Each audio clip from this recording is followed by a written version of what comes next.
Hey guys, alright, so it's been 3.5 months as I share my journey with you, and this is Charmaine. She's the one that actually did everything for us. If you think that you can't buy a house virtually, she's the perfect person to reach out.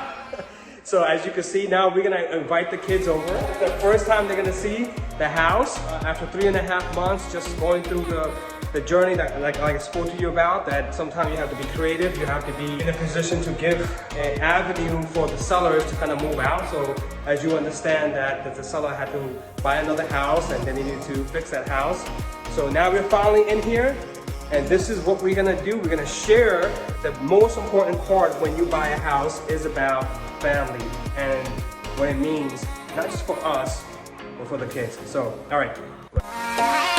All right, here we go, guys. First of all, come on. Next one, come on.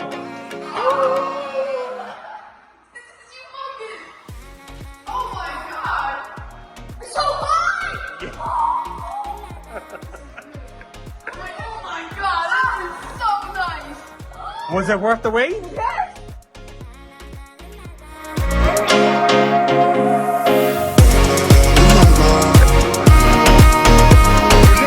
Guys, come on, tell me, is it worth the wait right now?